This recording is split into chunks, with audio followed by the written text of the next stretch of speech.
হরে কৃষ্ণ। প্রথম অধ্যায় বিসার্য 42 নম্বর শ্লোক পড়ে শোনাচ্ছি। ওম নমো ভগবতে বাসুদেবায়, ওম নমো ভগবতে বাসুদেবায়, ওম নমো ভগবতে বাসুদেবায়। হরে কৃষ্ণ। দোষৈরে তৈ কুলগ্নানাং বর্ণ শঙ্কর কারকৈ উৎসাদন্তে জাতি ধর্মা কুল ধর্মাশ্চ শাশ্বতা। দোষৈর তৈ কুলগ্নানাং বর্ণ শঙ্কর কারকৈ উৎসাদন্তে জাতি ধর্মা কুল ধর্মাশ্চ শাশ্বতা।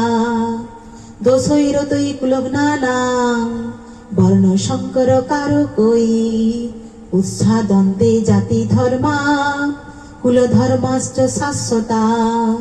অনুবাদ: যারা কুকর্মের মাধ্যমে বংশের ঐতিহ্য নষ্ট করে এবং তার ফলে অবাঞ্ছিত সন্তানাদি সৃষ্টি করে, তাদের সেই দোষের ফলে সর্বপ্রকার জাতি ধর্ম এবং কুলধর্ম বিনাশ প্রাপ্ত হয়।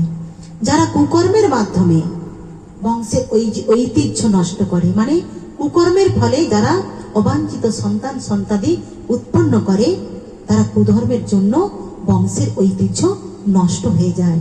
তাদের সেই দোষের ফলে সর্বপ্রকার জাতি ধর্ম এবং কুলধর্ম বিনাশ প্রাপ্ত হয়। তাৎপর্য: সনাতন ধর্ম বা বর্ণাশ্রম ধর্মের মাধ্যমে সমাজ ব্যবস্থায় যে 4টি বর্ণের উদ্ভব হয়েছে, তার মূল উদ্দেশ্য মানুষকে জীবনের চরম লক্ষ্য মুক্তি লাভে সক্ষম করে তোলা।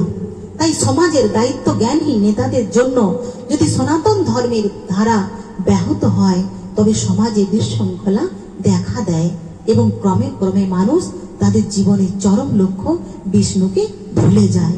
এই ধরনের নেতাদের বলা হয় অন্ধ, এবং যারা তাদের অনুসরণ করে তারা অবাঞ্ছিতভাবে চরম বিশৃঙ্খলতার মধ্যে পতিত হয়।